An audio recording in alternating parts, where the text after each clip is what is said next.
Make the present moment your friend, not your enemy. Make the present moment your friend. Then your whole life begins to change, because what we call future is just an extension of your state of consciousness in the present moment. Hey guys, thank you so much for being here. A quick message before we dive in.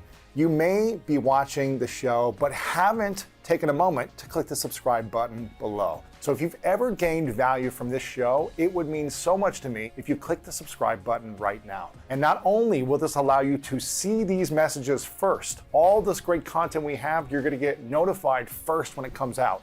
But the bigger our subscriber base grows, the more people we can impact, and the bigger the guests we can get on this show as well. So again, thank you so much, as always, for your support. It means the world to me. Make sure to click the subscribe button below, and let's dive into this conversation.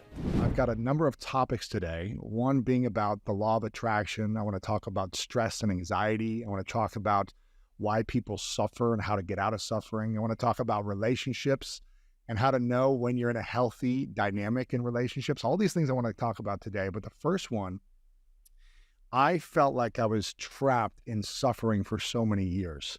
And I didn't know how to get out of this suffering, anxious, stressful feeling that would come and go, that would ruminate at night, that would keep me up at night, that would make me anxious in social settings, that would make me feel like I wasn't good enough. And I know people feel a sense of suffering, anxiety, overwhelm, and stress today, which seems like more than ever.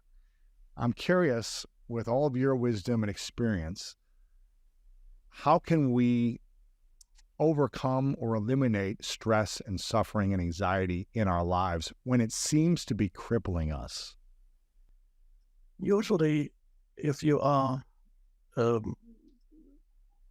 not conscious of how your mind operates, and many people still are not conscious of how their mind operates, they locate all the source of their troubles outside themselves. So they perceive whatever their life situation is, and every life situation is to some extent problematic.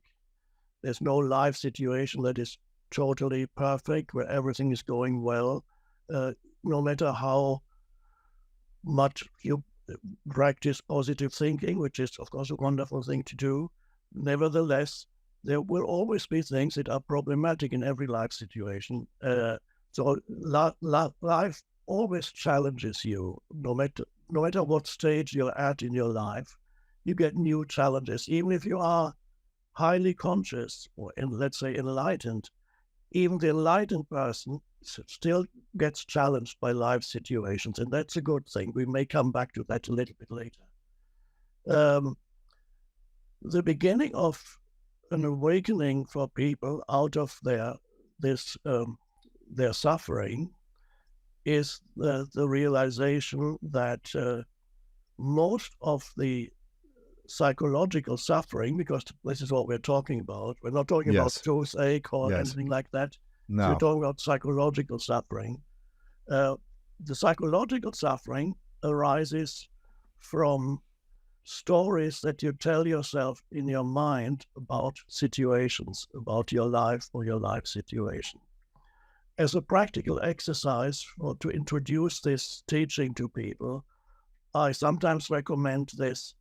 Next time you find yourself in a situation that in which suffering arises, and suffering, of course, is a generic term. It can come in many forms. On one end of the spectrum, suffering is just feeling irritated or upset about something. It might be a minor thing, but you feel irritated. On the other end of the spectrum, there's deep despair, deep depression and sadness, or extreme forms of anxiety, panic, and all that. So we have the two, and in between there's a wide range of different forms of suffering that arise, and very often they are not recognized as suffering by people. If you're not conscious of how your mind operates, you don't even know that you are suffering.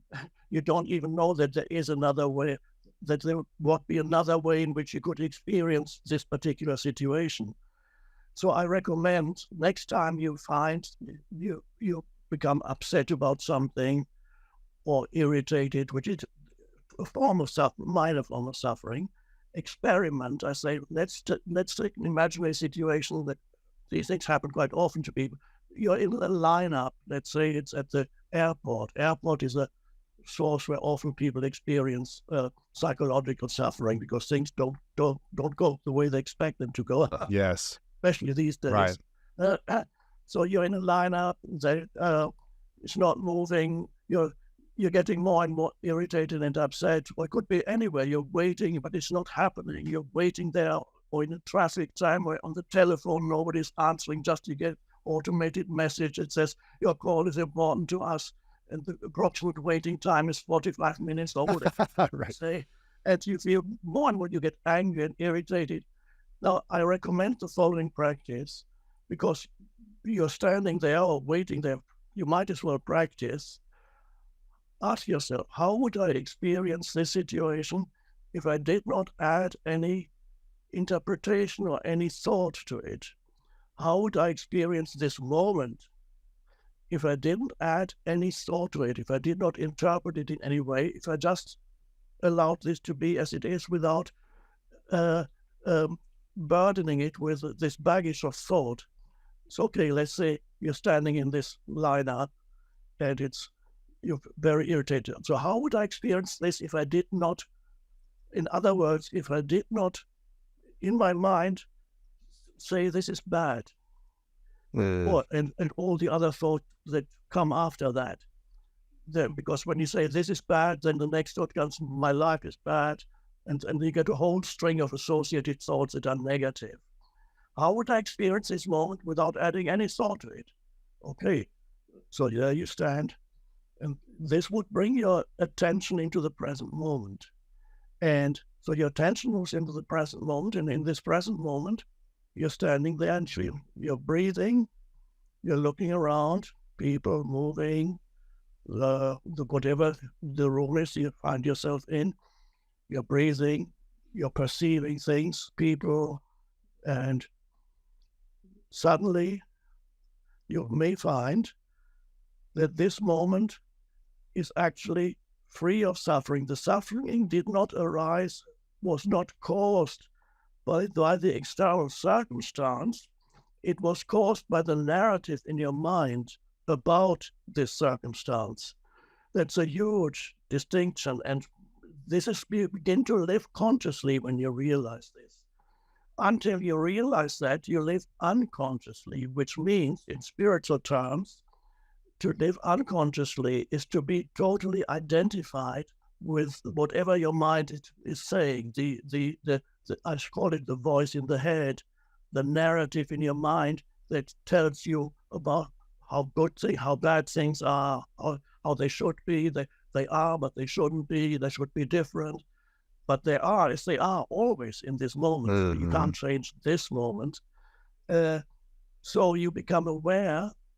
This was discovered, by the way, 2,000 years ago by a not very well-known ancient Greek philosopher Epictetus, and he said the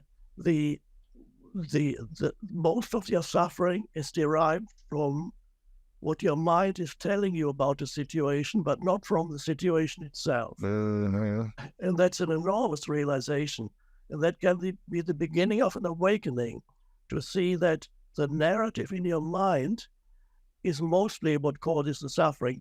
It is possible, of course, that an external situation may cause physical discomfort, obviously. Yes. That's possible. Your legs are hurting, or back is hurting, or it's too cold or too hot.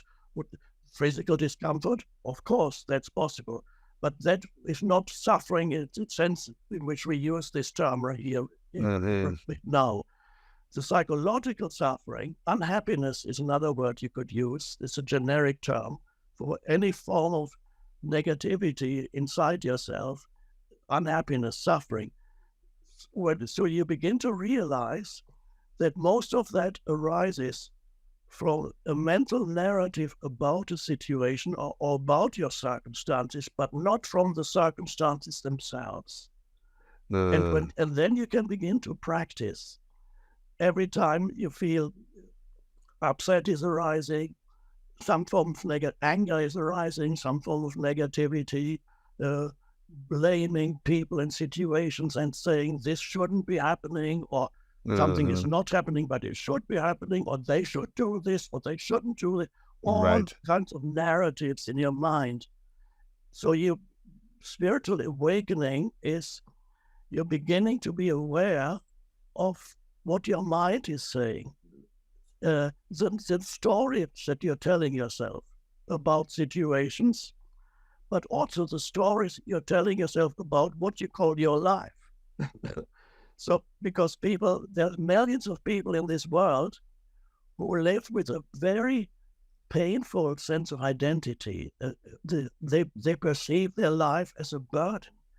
So they Yes. live with this heaviness, and they don't realize this heaviness that they call my life is actually a narrative that they tell themselves, and they say, that's me. All the things that have happened to me, the dreadful things in the past that people did to me, or circumstances did to me, or maybe even the bad things that I did. So you get a very heavy identity builds up, and that becomes your sense of self.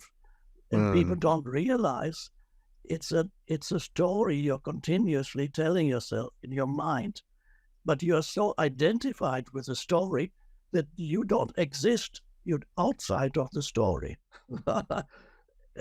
So that is what in some spiritual traditions is called the self. The Buddha called it the self, which is the mind-made sense of self, which the Buddha said, which ultimately he recognized that that mind-made sense of self is ultimately a kind of fiction that you live through. uh, so now, when you realize that this is the case, this means that at this point of realization, another dimension of consciousness has arisen in you, which is not your mind. We could call it awareness, or we could call it presence. So when you realize what your mind is doing, that is not part of the conceptual mind that works through stories and words and concepts. It is a deeper, or you could say deeper or higher, Mhm. dimension of consciousness that suddenly has arisen in you. I often call it presence, but another good word for it is awareness. So awareness is the ability to know what your mind is doing. And Ugh. then the wonderful thing is, at first it's just glimpses when you detach from the mind and say, oh, wow. And then you have moments when you're not suffering because you allow this moment to be as it is. But who are we when we detach from our own mind? Very good question. Yes. So at first you were identified with the conceptual mind, the story-making mind, and your sense of identity was the story of me. My past, my memories, my beliefs, That's right. all these thoughts that are accumulated in the bank of my mind from the past that I've told myself, this happened to me, this is what's wrong with me, this is why I'm not good enough, or this person did this, or whatever. Exactly. Yeah. Now, when the awareness arises, your sense of who you are, your sense of identity, begins to shift from being lodged in the conceptual mind, the voice in the head. It goes to a deeper place, and you realize who you are in your essence is actually the awareness itself. And that is an amazing realization. In other words, this is a dimension of consciousness that is, I call it, beyond thought. Thinking is a wonderful thing. Thinking is a very powerful tool for creating. However, if thinking is all we have, and we look for our identity in the mind, then that is very limiting. If thinking is used as a tool, it's very powerful and empowering and can be very creative. But if thinking becomes self-serving, in other words, you're completely identified with this stream of thinking that never, for most people, never stops. All through the day, they're talking to themselves. There's a voice in the head. Sometimes they say I. Sometimes they talk to themselves and you shouldn't have done that. You're not You good idiot. enough. Yeah, all these things. So this is the most important thing in a person's life, and this is why we're here, is to experience this shift in consciousness, so that increasingly, in glimpses at first, but then increasingly, your sense of who you are is the space of awareness, the presence. Does that mean there's two of us? One could say that there is, on the one hand, I sometimes call it, on the one hand, you have your form identity. Your form is both the physical body, which is the first thing people identify with, but really it's not the physical body, it's the mental image of my body, which they may be happy about, or either the body can be a source of pride, or it can be a source of shame, or anything in between. And so people identify with my body. That's the first form identification. And the next is the psychological form of me, all the things that I identify with in my past. The past makes up who I think I am, all the past conditioning, starting in childhood, the way by which the culture in which you grow up, the family in which you grow up, all those things become part of your identity. So you have form, I call it form identity on the one hand, and everybody obviously has one. No matter how conscious you are, you continue to have a physical body until you don't, and you have a form identity, a psychological form. But there is a deeper identity also that, and this is spiritual awakening, that is, I call it essence identity, your essence. Yeah. And your essence is, if we want to we use the term awareness and we use the term presence. But another term we can use, what that really is consciousness. The essence of who you are is consciousness, the light of consciousness itself. And this is something to be experienced. You cannot understand conceptually what it is that I'm talking about unless you experience in this moment, perhaps, it's the only moment there is, unless you experience what that means, that you are, in essence, you are consciousness, the space or the light of consciousness.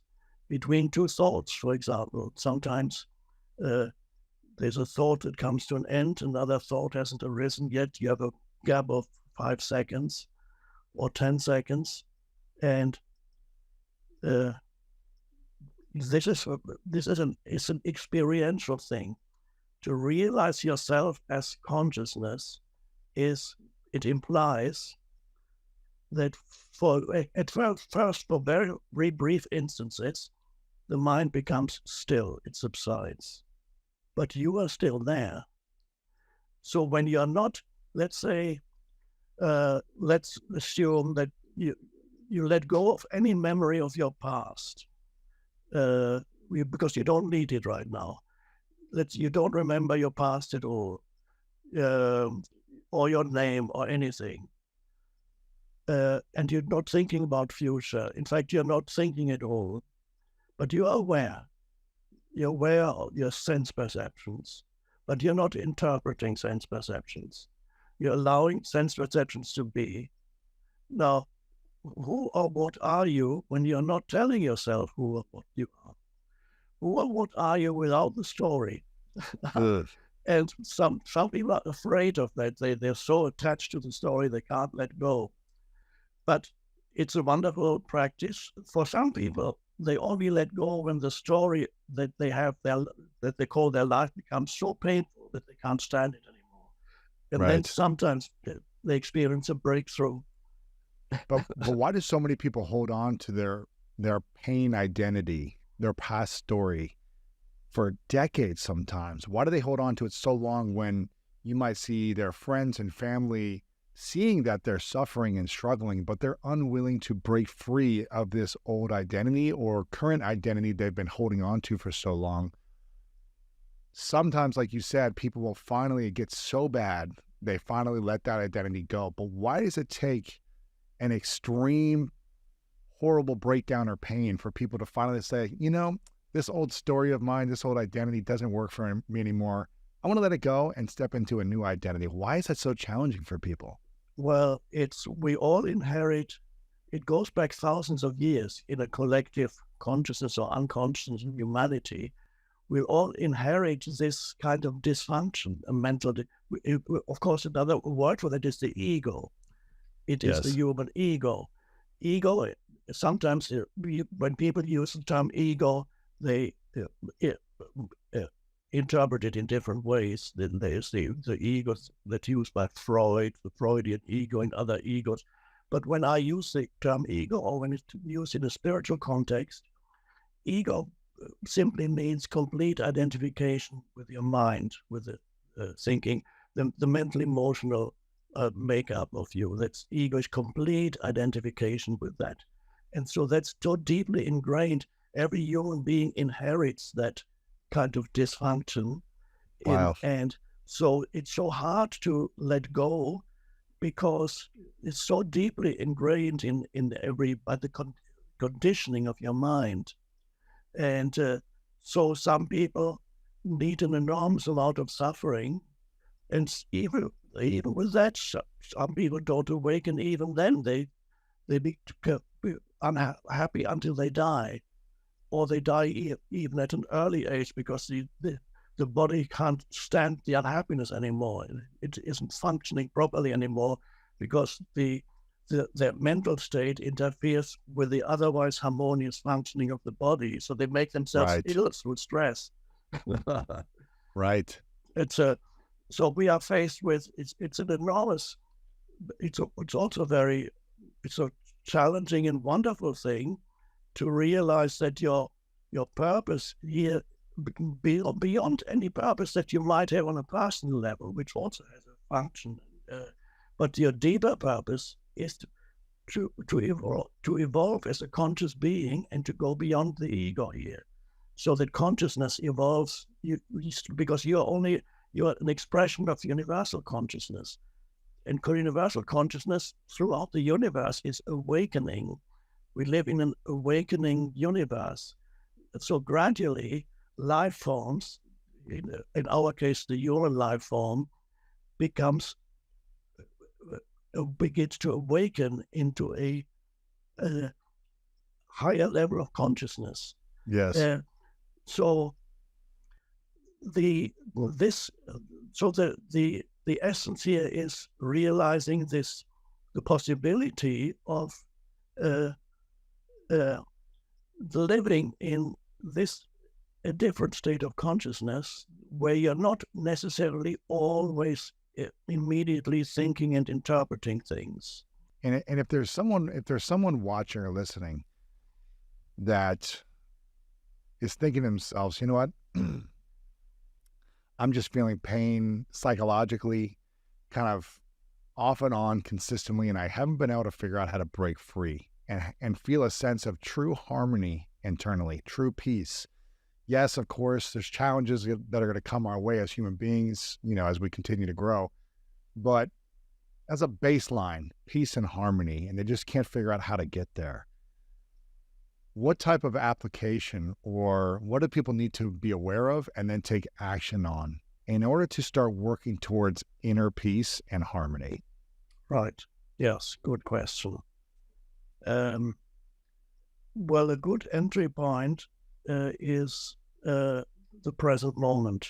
That's the present moment is I sometimes call it the portal into that state of consciousness that we call presence or awareness. Now, the egoic mind, as I call it, the egoic mind is not really interested in the present moment, and it usually tries to obscure the present moment. It's interested in Right. some other imagined moment, but The not this past, the future, past and worry, future. doubt. Yeah. Yes, it ignores the present moment, but the first realization is uh, the absolute importance of the present moment in your life. It's the foundation for everything. And your relationship to the present moment determines how the future evolves, what we call future, which, by the way, never arrives, because when it Mm, arrives, it's again the present moment. yes.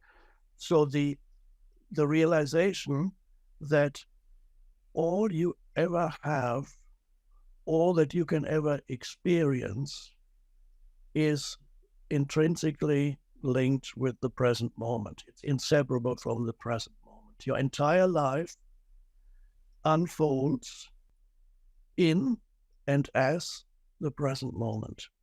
That's all there ever is. The past, when the past happened, it was the present moment. It couldn't happen anywhere else. And when you remember the past, you remember it in the present moment. The Right. future, when the future comes, when tomorrow comes, it won't be tomorrow anymore. It will be the now. There was a British pub in London I lived in London for many years. They had a sign on the bar that says free beer tomorrow. And of course, tomorrow never comes. So the sign is always true. That's So if funny. you go the next day, say, no, tomorrow. Tomorrow. Wow, that's funny. Yeah. So tomorrow actually never comes. Of course, we need to make plans on a practical level. The future is indispensable. We need it future for us to get together here to talk, to stipulate day and time for connecting. So on a practical level, we cannot do without future. But on a deeper level, on a deeper psychological level, it's important to realize that the future as such does not actually exist, because all you can ever experience or have is the present moment. Yes. So that's the starting point. It begins with the realization of the absolute primary importance of the present moment. This is all you ever have. So you might as well have a good relationship with the present moment, because if your relationship with the present moment is dysfunctional, your entire life is dysfunctional. Right. So how do we, if someone watching or listening is saying, well, my present is really challenging right now. Yes. I've got a lot of debt. I feel I've got some sickness in my body and my health is not there. I'm going through a divorce or breakup. The career is not as good as I want it to be. There's some type of pain in the present. Yeah. How can I actually enjoy the present when I'm in breakdown everywhere? Yeah. Let's leave aside for a moment physical pain. It's another story. But the psychological pain that's there is again associated with certain situations. It's associated with your life situation, which may be problematic on some level, whether it's financial or relationship or work situation or living situation. It's or health situation. It's very likely that at any given time, your life situation will be problematic on at least one of these levels. Right. And sometimes it's not one, it's two or three or four, becomes really problematical. You lose all your money, you lose your job, your wife leaves you, or you lose your home. These things do sometimes happen. Yes. So you have that. And again, that's usually these life challenges, situational challenges, are usually perceived as being part of the present moment, but they're not really the present moment. They are what I call your life situation. But other than your life situation, you have something that I call your life. life situation exists in time. Life is now, and never not now. And since your life is now, you have to ask yourself, yes, I have all these problems. I don't know how I'm going to pay the rent, maybe, or my relationship is problem. I'm in the middle of divorce proceedings, all these things that happen to people. Or I've just been let go, or my company has collapsed, or whatever, or it might collapse. Maybe it's doing well, but it may not do well next year. All kinds of things that are perceived as problematic, which sometimes are real and sometimes are just imagination. That again, we need to differentiate between when people say they're having big problems. Sometimes they are just in the mind because they think of things that might go wrong. At other times, they are actually real challenges happening around you. Right. But here again is to single out the present moment and not to ignore action that you might take or have to take in order to change certain situations. Is there any action that I can take? That's a secondary question. It's important, but it's secondary. Primary question, I often ask people, what problem do you have at this moment? And then they usually start by saying, well, I'm running out of money, or I'm living in this unpleasant this place, whatever. I say, no, running out of money is not this moment, right here and now. What problem do you have here and now, in this moment? And then you look around. Maybe you become aware of that you're breathing, and you look around, and then you reluctantly sometimes people have to admit, well, okay, I'm ready to admit that at just this moment, there isn't actually a problem. The next one there might be, but the next one is again this. Of course, at this moment, you may have a challenge that you immediately need to deal with. If you're going for a walk and you encounter a wild animal coming towards you, you don't say, I don't have any problems at this moment. That's a challenge that you need to deal with, but we wouldn't call it a problem. I mean, I sometimes go for walks in the forest, and occasionally there are bears here. So if you encounter a bear, that is not a problem. It's a challenge, and you deal with it. Either you run away or you don't. Whatever you do, you deal with it. The problem lives in the mind. To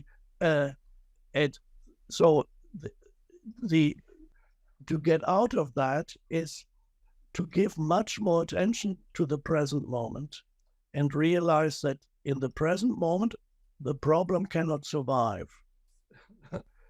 Say that one more time. In the present moment, any problem you have cannot survive in the present moment, because problem is a burden that you carry in your mind, your mental emotional field. That's what a problem is. The rest is situations and circumstances. Either you leave them alone if there's nothing you can do, or you take some action. But they're not a problem. Either you act or you don't act. And if you don't act, you take your attention into the present moment and see that it's actually okay. right? And I often get correspondence from people in prison. They're in prison, and through my foundation, we are sending thousands of books to prisons and for prisoners to read. I often get communication. People realize that in their prison cell, they realize that actually I have no problem. In other words, they come to a complete alignment with the present moment. There's no longer an entity that says this should not be happening, because that's where the suffering arises. And of course, prison is a situation where you probably can't take much action, where you can try to escape, but you probably won't succeed. Right.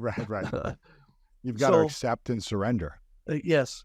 So there's always the action may need to be taken, but if no action is possible, then you come to a place of surrender. But it's positive surrender, not negative surrender. Positive surrender is an uncompromising yes to the present moment, an uncompromising yes to what is. That is a place of great inner power that arises with, yes, this is what is. That's the starting point. So you're not arguing with the isness of things, because that's insane. You cannot argue with what is. And that this constant arguing with what is, this actually amplifies the ego, the egoic consciousness. The ego loves to argue with what is. It needs to. It loves enemies. And the ego makes the present moment into an enemy. All right. Now, can you see how insane that is? You make the present moment into your enemy, because that's all you ever have. That means you make your whole life into an enemy, because your whole life is the present moment. Right. So I sometimes say, make the present moment your friend, not your enemy. Make the present moment your friend. Then your whole life begins to change. Because what we call future is just an extension of your state of consciousness in the present moment. So if your state of consciousness is negative, it is very likely that you will experience much more negativity in the so-called future. Right. If the present moment, if you're in the present moment, you're in a place of acceptance, of positive acceptance, then it's very likely that the so-called future, I always say so-called future because the future as such doesn't exist. It's always, when it comes, it's a now. Yes. So the so-called future reflects your state of consciousness in the present moment. So that's really a very important realization. So that is how the absolute importance of your state of consciousness here and now. What is your state of consciousness now? Rather than thinking that something else is more important than my state of consciousness. So in any situation, you're faced with any situation, what is the state of consciousness with which you face the situation? Are you in a state of resistance or negativity towards the situation? Because when in any endeavor that you undertake, inevitably obstacles will arise in anything. Yes. You want to create something new, obstacles come in many forms, sometimes in the form of human beings who don't like you to do what you're doing, or it can come in the form of other structures that are in society, the rigid structures. So, and you get all kinds of bureaucratic obstacles or whatever the obstacles are. So how do you face an obstacle? What is your state of consciousness when an obstacle arises? Do you immediately become angry? Do you become despondent? Or do you start complaining in your mind about people and talking about others, how awful this situation is, and complaining? Or are you able to just immediately say, this is what is? So you face the obstacle, not in a state of resistance, come from a state of power. This is what is. And then when you're in that state of presence, very often a right action arises spontaneously. Then you find yourself doing the right thing because you're not making the situation into an enemy. And this is very important. If you want to achieve great things, and a huge obstacle for people is to start complaining and building up stress when things go wrong. In other words, things shouldn't be happening. So they become negative. They become unpleasant. They become unpleasant to people, colleagues and people they work with. And a lot of negative energy can build up in a company and so on.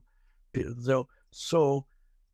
that is not some of the most effective people in this world. There are perhaps a few. They don't work with negativity. They work immediately with a positive attitude. They don't make the present moment into an enemy. They might never have heard any spiritual teaching, so perhaps that is some kind of innate wisdom that they have, or maybe they've learned this lesson in a past lifetime, who knows?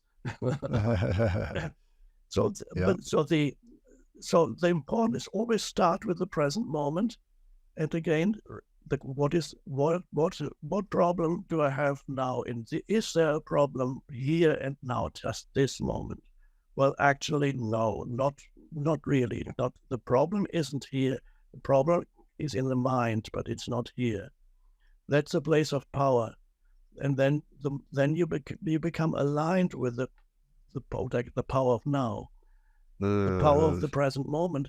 So which is the power of consciousness itself, beyond the ego, far, far more powerful. The ego is only it's like the reflected light, that like the moon reflects the light of the sun, and the ego reflects the light of consciousness.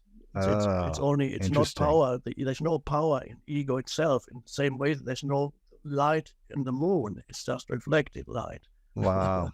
Yeah. Yeah, that's powerful. This has been fascinating so far. I'm sure we could talk about, consciousness and suffering for hours, but I want to get to a few other concepts here. One of them being about the law of attraction, because you mentioned kind of synchronicities and serendipities and kind of this idea of when we align ourselves to consciousness and to more harmony thoughts, to more peaceful thoughts. In my experience, things just come, the right things that I'm intending, they happen very quickly and unexpectedly. I would love to hear your thoughts on your definition of the law of attraction, but also maybe the 3 habits that you see people doing the most that hurt them from attracting effortlessly using the law of attraction. Right. Well, the main mistake perhaps that people make is not coming from a place of fullness, but coming from a place of neediness, and putting too much attention on what is the undesirable conditions that they want to get rid of, but mentally almost continuously focusing on the undesirable condition, like not enough money, for example. That's just a problem for many people. So let's use money for example. Then the law of attraction with money. How could we attract more wealth or financial abundance in our life using the law of attraction? Yeah. Well, first of all is the acknowledgement of abundance that is already here and now, and not focusing on the lack of abundance that is here and now, which you could find by thinking about it, but to actually focus on where is the abundance that I can find here and now, and that is all around you. It is in nature. When you look at the abundance of nature, the multiplicity of life forms, the wonder of nature, the abundance of even, or let's say you're in a city, you can look at, appreciate all the things that you see around you. You don't need to necessarily own it or buy it, just appreciate it. And so this first, the appreciation of the goodness of life that is always all around you. Even if you have no money, there's still the goodness of life is all around you. You see it all around you. The sunshine, I mean, the sun is the ultimate symbol of abundance because it gives energy of itself almost eternal. I mean, eventually the sun will die, but as far as we are concerned, it's virtually eternal. It pours out energy continuously, and this at some point we will realize that even on the level of energy, the universe is infinitely abundant. So we will no longer need things that we're using now, fossil fuels and those things. We have access to other forms of energy that are more helpful. But the abundance is all around you. Let's say you're past in the city, you're walking past a flower shop, and you look at, wow, such beauty, appreciation, even to seeing a beautiful man or woman, or nice, or or even a beautiful car. All that, I love it. Not why don't I have that car? Why does he have that car? It's all egoic much narratives that make you unhappy. To appreciate no, nature, of course, is very powerful, and then you to appreciate the aliveness in your body, that you're breathing, and you can actually feel that your body. Well, many people can't feel that. I call it the inner body awareness. You feel that that every cell of your body is pervaded with a sense of aliveness, energy, and you can feel that. That is abundance. So there's abundance of life all around you. You can feel the life within you also, and so some people call it gratitude. I call it more appreciation. The appreciation of the abundance of life that is always around you.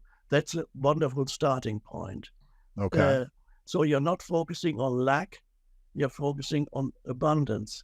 And even when you don't have any, if you feel like you don't have anything, you can find abundance around you. Yes, always acknowledge it.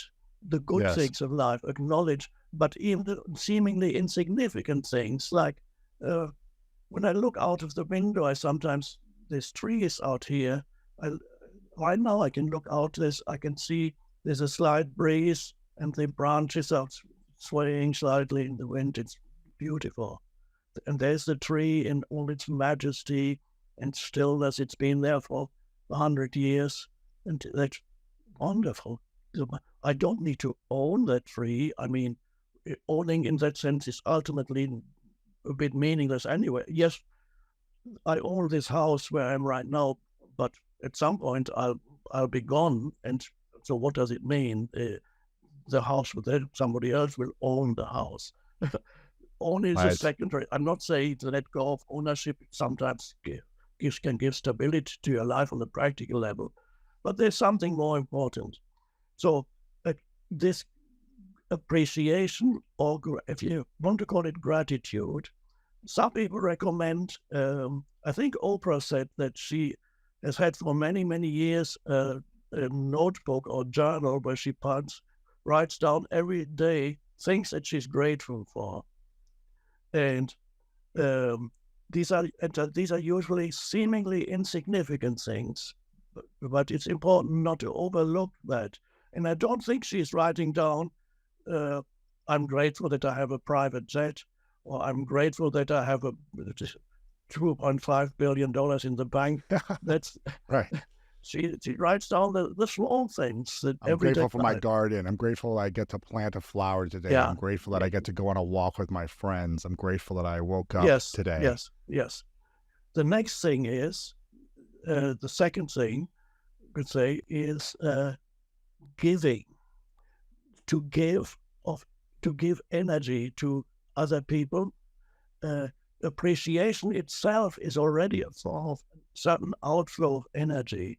When you appreciate this tree beauty, there's an energy connection with the tree. The consciousness connects you with the tree, and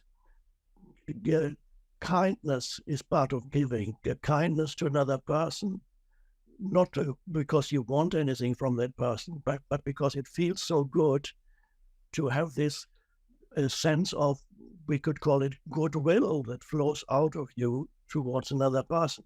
Even if you just hold the door open for somebody, or it's a remark, or that's what's lovely, I love your dress, or whatever you say, if it's genuine, or to say an encouraging word to somebody, or to whatever it may be, a smile, or smile at somebody. Even that is a form of giving. This connection with another. Kindness is a very powerful thing. So you are giving. You're not. And the more you give, that it's in the law of attraction or nature. Is as you give, it must come back to you in another form. But it doesn't work if you give out of an obligation that you feel you should be giving, or it needs to be a genuine sense of wanting to give and feeling how good it feels to give. Not because mentally, you feel you always need to help people, because otherwise you don't think of yourself as a good person or something. That's all mind stuff. But to experience how good it feels to give. So we have, on the one hand, appreciation, gratitude and appreciation are kind of thing that giving every day of in whatever form, and the next thing is that obviously Jesus already in one sentence, one could say, told us the essence of manifesting and how it works. And he said, whenever you pray for something that you want, believe that you already have it and it will be given to you. Yes. There's the key. Now, the important thing is, he did not say, believe that you will have it. He said, believe that you already have it. Now, this may not be immediately clear to people. How do I do that? How do I believe that I already have it when I know that I don't have it? Right. How do you get that belief of having it before Yeah. knowing, feeling, tasting, smelling the thing that you want? Yes. So you feel the thing, it is already a mental reality in your mind. How do you feel now that you have it in your mind? How does it feel? And this feeling is really where the power of manifestation lies.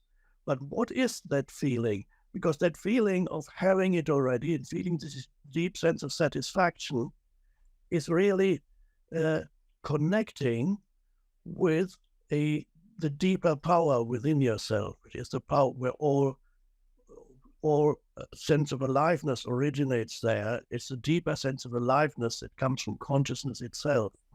So Right. you might believe, it might differ from person to person. One person might think, okay, what I want is a big house with overlooking the ocean or whatever, and then you feel yourself, you're already there, experiencing that. Another person might think, well, what I want is to have this great a company that does good things in this world, and I'm at the end. How does that feel? But you might find that the feeling is actually basically always the same, whether your mind says, but it's a house overlooking the ocean, why? Or the other person says, well, this is the company that I'm the head of, that's doing great things in this world.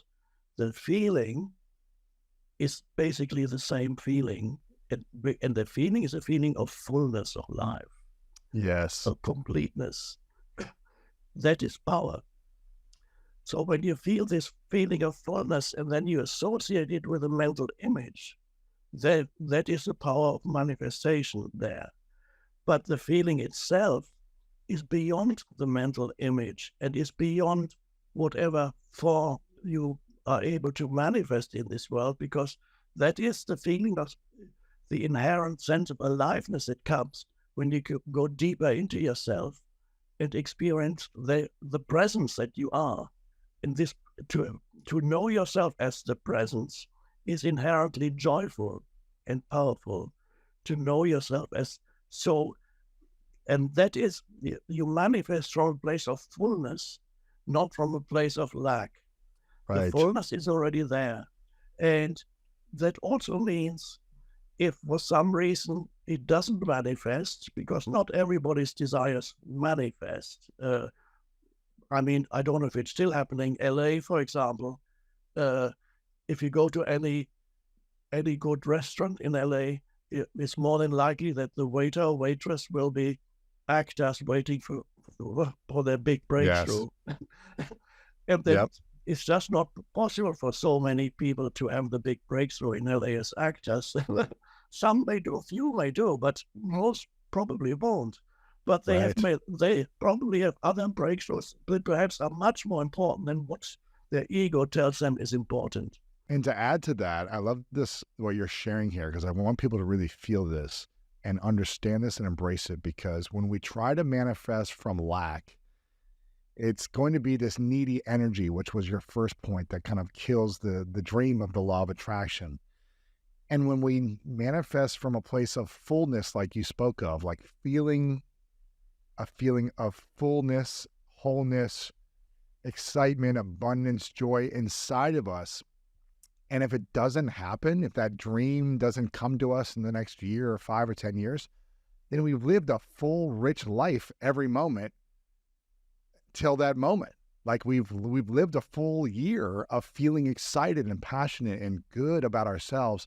And that energy is magnetic. You will draw in great people, partners, relationships, opportunities that maybe you couldn't have dreamed of, because the energy you gave into the world, like you talked about. And I think that's the big point for me, is the dream and the idea that you have, maybe your ego wants, maybe you won't have it. But man, you'll live a great, beautiful, rich life in the process of pursuing it. Very good point. So in other words, the journey is what matters. The arriving at some destination is the end point, but it's secondary. The journey is Yes. always the journey. It's always now. That's what matters. And so sometimes what you wanted to manifest does not happen, but something else manifests. That could be even better. In fact, in many Even cases, better. is much better than what you had envisaged. Absolutely.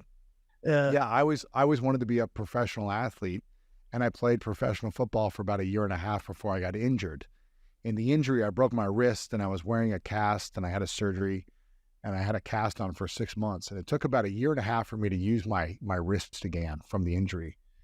And during that time, I was in a state of extreme sadness and a loss and a grief of this identity that I once had, and this dream that I once had, that I was working so hard for my whole life to manifest, to create. And then all of a sudden, this injury broke my abilities to do that. And I remember thinking, what am I going to do with my life? Like, what's the point? 23, 24 years old. I'm like, what am I supposed to do now? And it led me to this journey that I'm on now, doing this interview series and podcast for the last 10 years, that I'd much rather have this life than the life of a professional athlete now. Like, and sometimes, like you said, going back to the beginning of this, if we can accept and surrender in the positive way to see what good can come, it may be challenging in the moment, but it's been a blessing since then. Yes, that's a lovely story. That's how it actually works.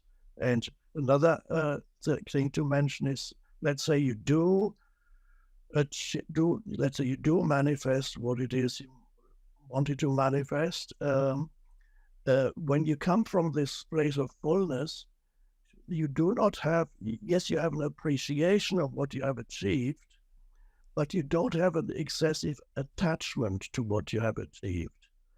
So let's say you are able to manifest that you have a house overlooking the ocean, and you manifest it, and there you have it. And one day when you get home, you find your house is fallen into the ocean. It's gone. Right.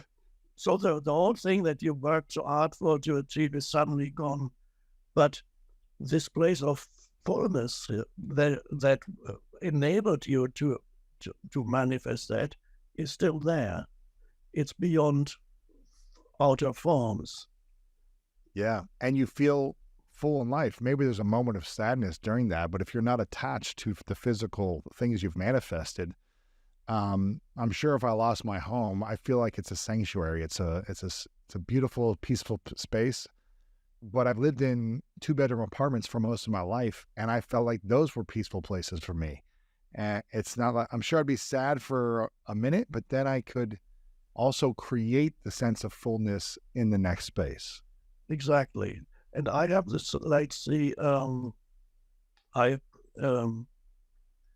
long time, until my 32nd year, my main form of transportation was, except other than public transport, was a bicycle. That's beautiful. So I got my driver's license when I was 30, and my first car when I was 32, and that was a very What city were you in? What country or city? London and Cambridge. I lived at that time, and I loved my bicycle. I just wonder, I appreciated it. I loved sometimes I just looked at it, was standing there, and I had a love. And then somebody gave me, I was poor at the time, somebody gave me an older car, and I loved that. And then I was able to, I got a little bit of money. I was able to buy the cheapest car I could find. It was called Lada. It's a Russian make. They still make them, but they're a bit better now than they used to be. And people would laugh at these cars because they were notorious for breaking down, but it was very, very cheap. And I bought this, and it never broke down. I loved that car. It never broke down. I must admit, very embarrassing on hills because you couldn't. You were holding everybody. You had up. to get out and push it. Yeah. I loved that car, and then I eventually left England, and I sold it. A friend of mine was interested. I sold it to him, and 2 or 3 weeks after he bought it, it broke down and couldn't get repaired anymore. It was incredible. It's almost effortless because I have this kind of relationship even with so-called inanimate objects. I think that even there is a glimmer of consciousness in everything. Really? That's how I sense things. There's a glimmer of consciousness. So, and when you have an intention and an appreciation for the thing that you're with, the bike, the cheap car, it tends to take care of you when you take care of it with your energy, right? Very much. I had a similar experience when I moved to LA, I don't know, 11, 12 years ago. I didn't have a car in my 20s. I had like a $500 car that broke down after 6 months. And so I walked everywhere in Columbus, Ohio for about a year. And then I moved to New York City. I didn't need a car. And then I moved to LA and I bought a $4,000 car. It was like a 1997 year-old car. And probably one of the oldest cars on the road. I drove it every day. It was a $4,000 car. And for being in LA, you know, this world, that's kind of like looked down upon. It's like, oh, you don't have this nice new car. I drove it for 5 or 6 years. I loved it. It was like, it got me from place to place. It was comfortable. It was reliable. And I was happy with it. So yeah, it took care of me and I took care of it. Yes. And I feel the same. And then later, finally I had the money. I bought an expensive car, which I still have. I bought it 16 years ago. It's now a kind of classic. And I love that as much as I loved the bicycle many years ago. Yeah, that's cool. So it's the same, and it's not. It's many people, of course, have an egoic identification with their car, but what we are talking about is very different. It's not that. It's not an egoic. If I had an egoic identification with my cheap Russian car, my ego would have felt diminished because often people laughed at it. Oh, look, this car. But I didn't mind. It was fine. I didn't have egoic identification. And I don't have an egoic identification with this more expensive classic car that I have now that's 16 years old. But I love it. I have a kind of relationship with it. If something happened to it, that I would let go. It's fine. Right. Everything eventually leaves you, and unless you leave it, it leaves you. Yeah, that's interesting. That's beautiful. Was there anything else that you think hurts people from the law of attraction and manifesting what they want? We talked about the neediness and coming from a place of lack. Yeah. Maybe one other thing.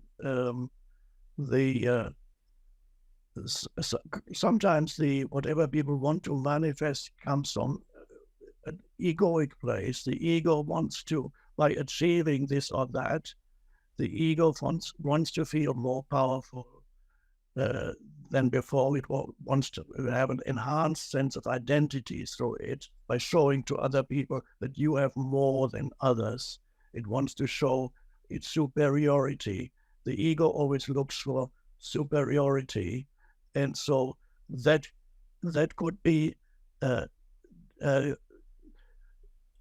you may still get what you want, but your power will be greatly diminished if it's an egoic endeavor. But even with an egoic endeavor, sometimes even that it could still work with hard work and determination. You might get it, but it won't make you happy. When you get it, you very quickly you will feel needy again. Interesting. So why is that? Why do you think? I'm sure you know a lot of very famous rich billionaires and people with lots of money who are still suffering and aren't happy inside once they got the thing they wanted. Why is it that people suffer and struggle when they have lots of money and have the big homes? Why this is still not enough? Yes, well, to the ego, it's never enough. To the ego, nothing, because the ego is a sense of lack, sense of not good enough, not enough yet. So it's never enough for the ego. And if you have everything that the world tells you, you really should be happy now because you've got, and I've met people like that, they've got money, huge amounts of money, they've got fame and recognition and the private jet, and they've got, can do anything, go anywhere at any moment. And that can be particularly bad, counterproductive, because you cannot fool yourself. The ego cannot fool itself by saying, when I get this, I'll be happy. Because then you can still postpone. The ego can say, once I achieve that, I'll be happy. But the person who already has everything, he or she cannot say that anymore because you have no way. There's no excuse anymore, and because you have everything and you're not happy. So then, and this is very often people then start taking drugs or engage in other kinds of seeking sensory satisfaction through substances, or going from one relationship into another, having sex or whatever they do, because they can buy anything they want, and they get getting more and more unhappy because they do all. The ego was there, and the ego will never be satisfied, no matter what you achieve. In the Course in Miracles, it says, I don't know if you've in there, it says you will always know when whether the ego was at work when once you have achieved it, it hasn't satisfied you. That was Right. ego. Yeah. So there's another saying that goes, there are two ways of being unhappy. One is not getting what you want, and the other one is getting what you want. Wow. That refers to the ego. So Sure. some people are unhappy because they don't get what they want, and the others are unhappy because they get everything they want. But it's still ego.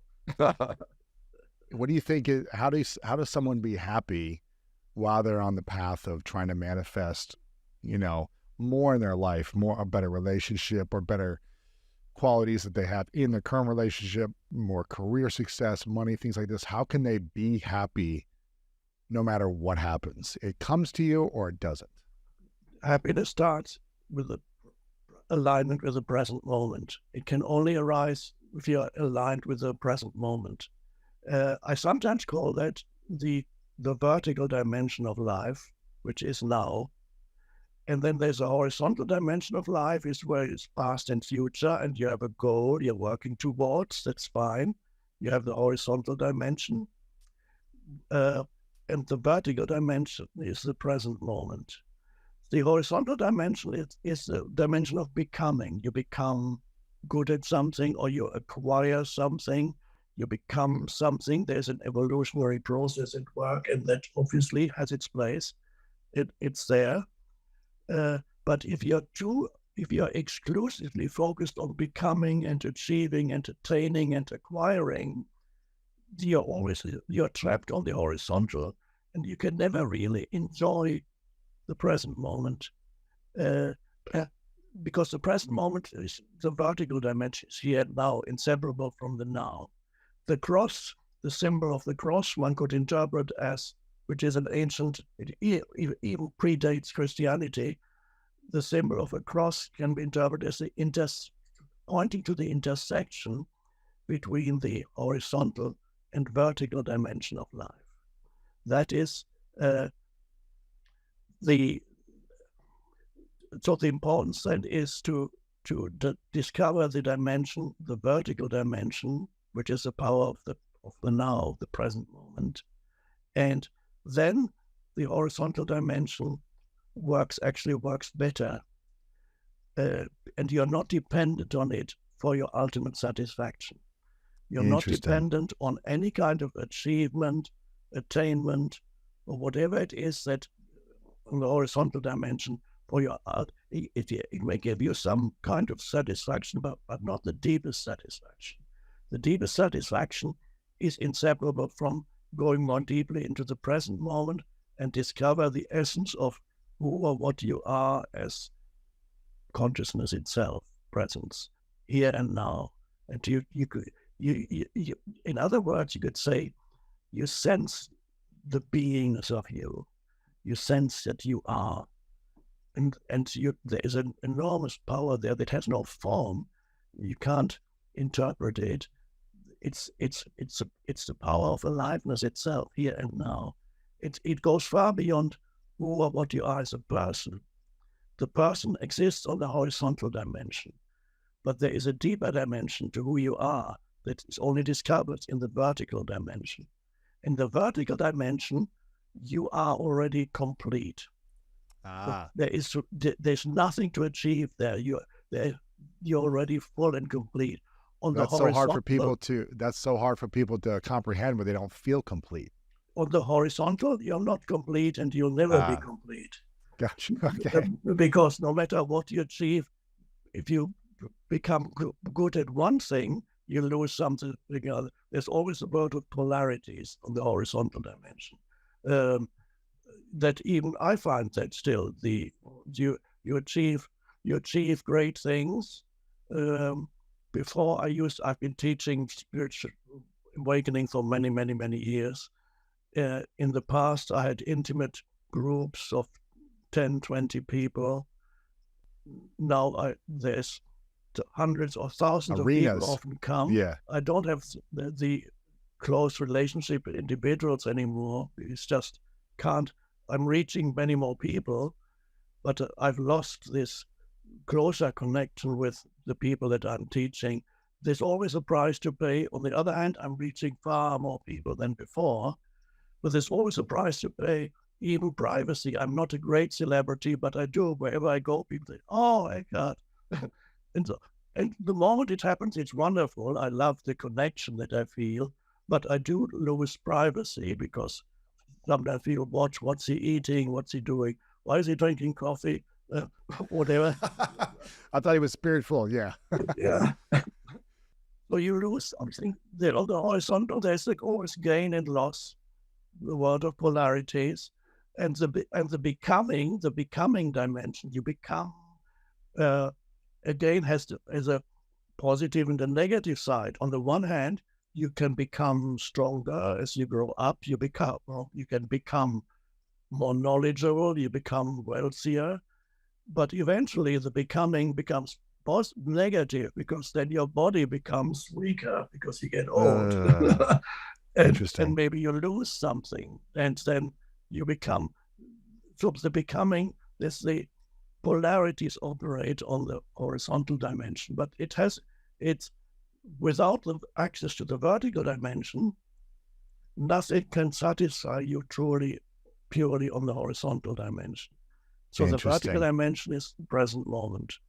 To realize that the power of the present moment that is inseparable from who or what you are in your essence, the power of you, and that is not an egoic thing, because this you far transcends who or what you are as a person. It connects you with the identity of the universe itself. It's the I am without adding anything to it. I am. In the Old Testament, prophet meets God and asks God, "What is your name?" And God says, I am the I am. That is a very deep statement. That is the beingness itself. Beingness itself. And you can feel that, you can sense that here and now. When for a moment your mind subsides, you're not thinking anymore without making an effort. You're not thinking anymore. And who are you without any thought? You can't explain what it is, but you can sense that there is a light of consciousness. There is a presence. Right. An inherent sense of aliveness. Sometimes people can feel it with the entire body, that the entire body is pervaded by a sense of aliveness. You are. All you, that's the ancient Greeks already said, know thyself as the most important thing in life. Know thyself. And that refers to the deepest knowing yourself as consciousness. And then the person still operates for a while, and it operates actually much better when you're connected to that which transcends the person. Right. Where for those people who are comfortable with theistic language, you could say that connects you to God. That is a deeper connection to the source of all life. You're connected to that. I see the consciousness that you share with every human being. When you look at another human being, you interact with another human being. On the one level, you have the personality, horizontal dimension, the conditioning, mental, emotional conditioning. You're interacting with a person, but you're also interacting with consciousness. Yes. Which is beyond the person. And when you can sense the consciousness that you are is also the consciousness that the other person is, you can sense the oneness of that consciousness. And that sensing of oneness is ultimately the deeper meaning of love. Right. Love is to recognize the other as ultimately one with who or what you are. One, the recognition. I would say love is the recognition of oneness. It's not the egoic love that says, I need you, don't you dare leave me, because if you do, I'll hate you.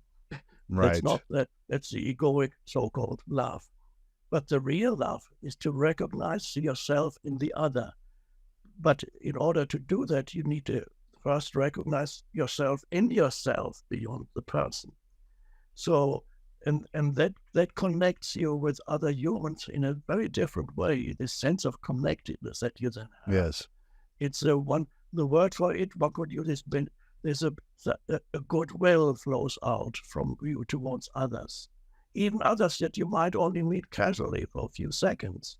You can sense an outflow of goodwill and connectedness, and feel so good to recognize there is a human being there. My interpretation of human being is the English language doesn't have a word that refers to both men and women. So you have to say human being. In German, you have a word Mensch, which is a human being, could be either man or woman. But in English, you have to say human being. And I love that because the human dimension is the person that lives on the horizontal dimension. The being is the essence of who you are. And it's our destiny to recognize our being, which is far beyond the person.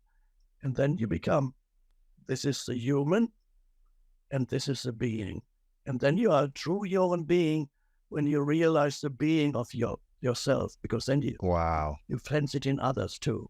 And then you can love others. That's the beauty of it. You mentioned love just now.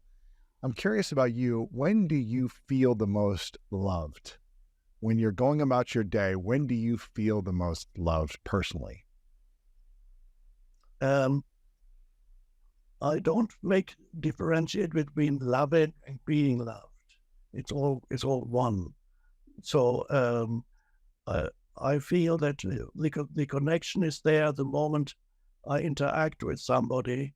There is that connectedness, and sometimes people respond, something within them responds back, and then you get the same energy back. They may not know why, let's say you're in a restaurant and I'm in a restaurant and I'm ordering.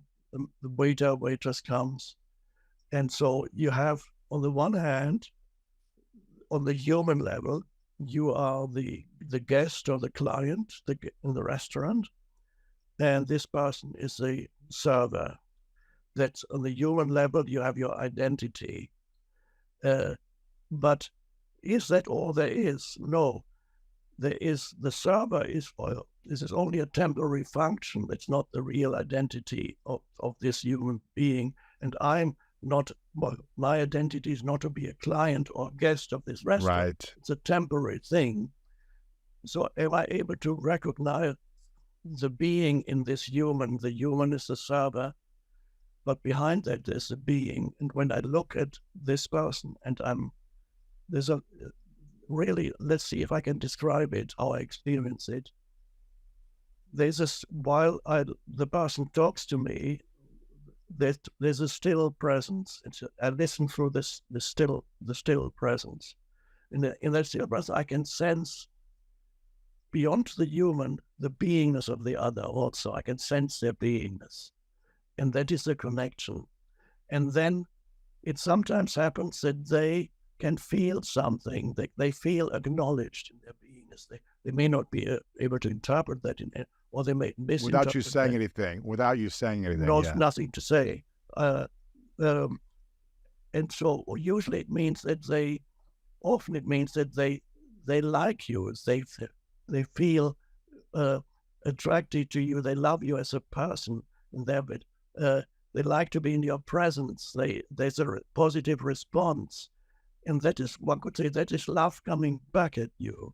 So you send it out, and you don't always get it back. Sometimes the person may be so deeply trapped in their ego that nothing much gets through, and that's fine. That's where they're at the moment.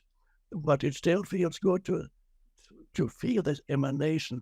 But very often, when the emanation is reflected and then comes back, and then you feel loved too.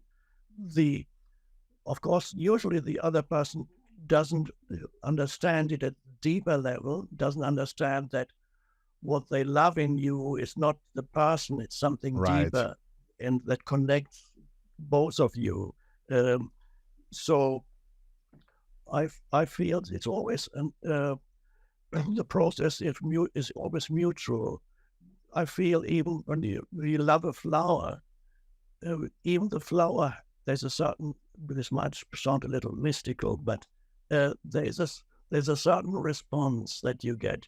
The way I should put it, sometimes when I recognize and appreciate the beauty of a tree or a flower, this is similar, because even the flower of the tree is a manifestation of consciousness at a different vibrational frequency from a human.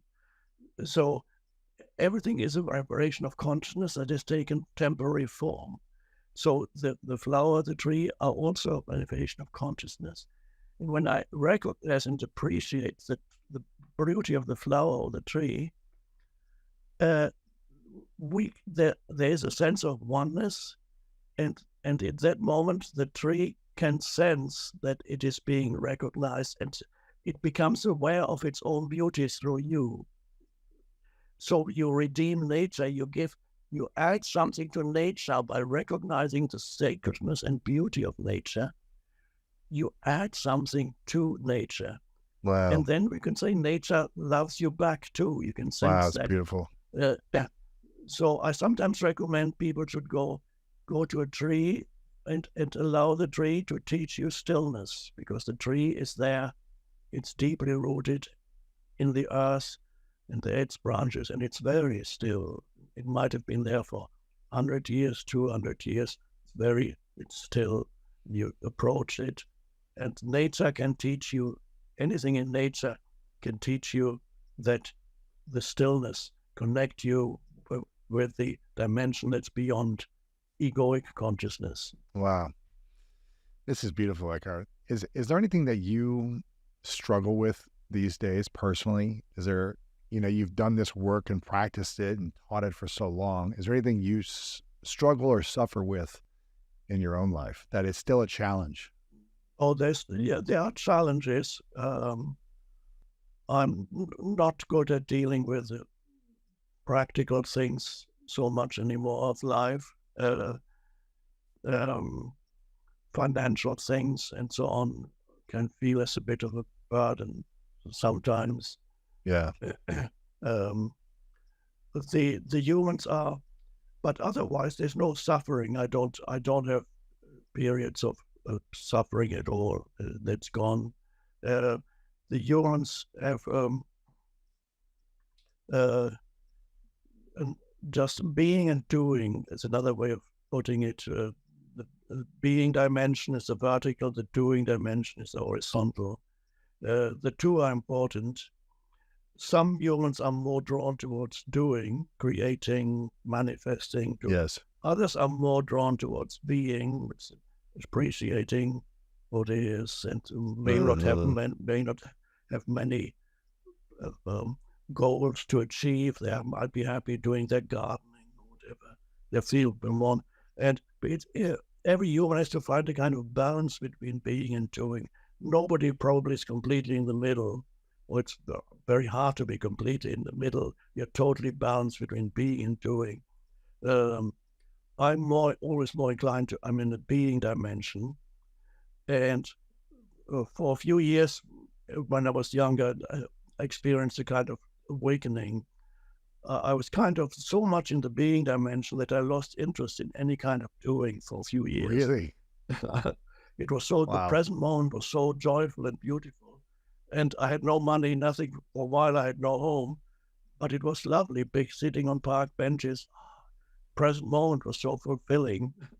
And then gradually, I was able to start doing again.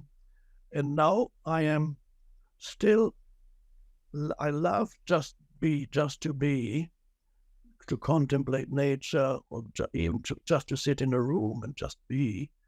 But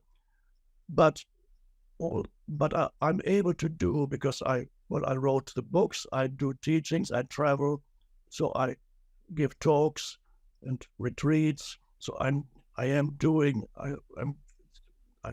able to function on that level. But the irony is that all my doing is in the service of teaching being. That's great. So you'll do for a week, and then you're like, I'm going to go be for a month. Yeah. Yeah. That's amazing. Eckhart, I want to be respectful of your time. I have two final questions, kind of quicker questions for you. But before I ask those, I want people to get your books. Again, The Power of Now is one that I read many years ago that I highly recommend to everyone. And also this book as well, which is become, more popular in the last few years. I feel like it's got this resurgence, even though I think it's 15 years ago you wrote it, I think. In fact, Oprah said, if you only read one book in your life, read A New Earth. A New Earth, Awakening to Your Life's Purpose. So make sure you guys get both copies. Start on whichever one you want, but both of them are amazing. Also, if people want to connect with you, they can go to your website. We'll have everything linked up as well in here, and you're starting to get more content on social media. So make sure to follow Eckhart over on YouTube and all the different platforms that you're on. And I really want to acknowledge you before I ask these final two questions, Eckhart, for your level of service. Again, you could be 24/7 and sit in the woods and in the room and be a happy human being, just being. You've already done so much for humanity with your work, your message, workshops, and everything you've done.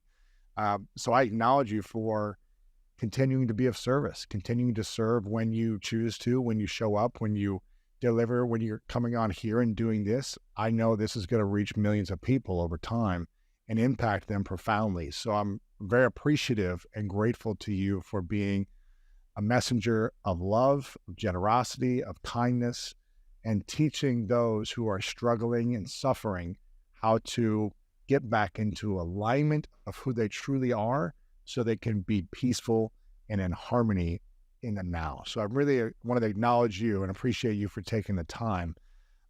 These two final questions. First one is a hypothetical scenario, a question. I call this the three truths. So I'd like for you to imagine, even though you never imagine the future that much because you're always in the now, but I'd like for you to go there for a moment and imagine you get to live as long as you want to in this realm. But for whatever reason, it's the last day.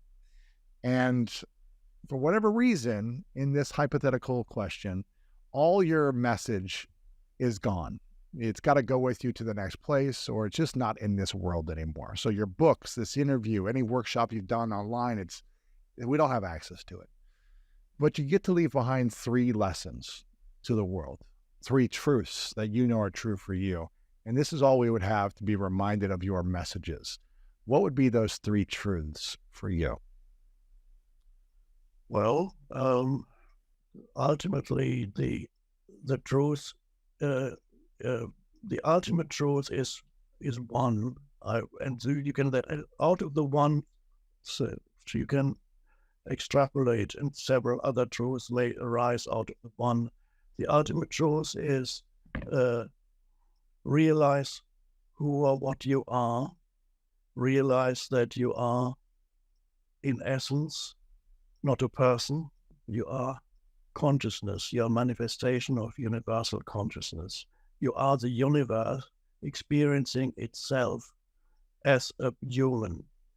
You are the consciousness of the universe experiencing itself briefly, but you are far beyond. Realize who or what you are beyond the person.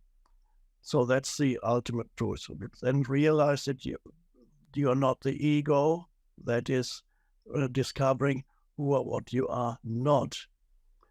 And realize the possibility of living without suffering, the suffering that's created by the human mind, the possibility of being free of suffering, free of unhappiness.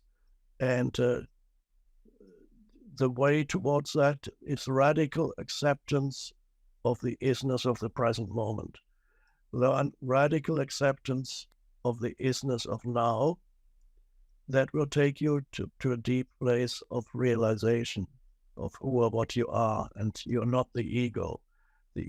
Realizing who you're not is important part of it's kind of negative realization, who you are not. Once you realize who or what you are ultimately not, then who or what you are emerges naturally. That's beautiful.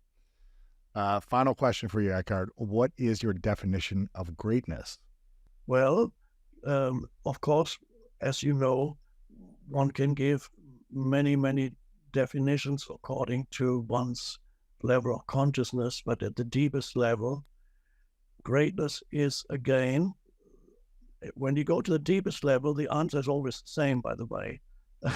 Yeah. Greatness is to live consciously, to embody consciousness in this lifetime, to embody the unconditioned consciousness in this lifetime. That is greatness. And then other things arise out of that. You affect the world in many different ways by living as consciousness and consciously rather than as an egoic entity. So then you begin to change the world, even if you don't say, I am going to change the world. It happens organically and naturally. So the way in which you experience the world is always a reflection of your state of consciousness. So you begin to experience a different world when you are aligned with what I call the unconditioned consciousness. That is who or what you are in your essence. That is the greatness is to have fulfilled your purpose in this incarnation on this earth, and that is to be part of the evolving consciousness of the universe. That is greatness, to have fulfilled your purpose, and all the outer conditions are secondary. And you could theoretically, have fulfilled your purpose even in the prison cell when you come to this realization.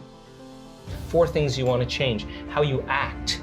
How do you act? Do you complain? Do you blame? Do you make excuses? Do you feel sorry for yourself? That's a victim consciousness.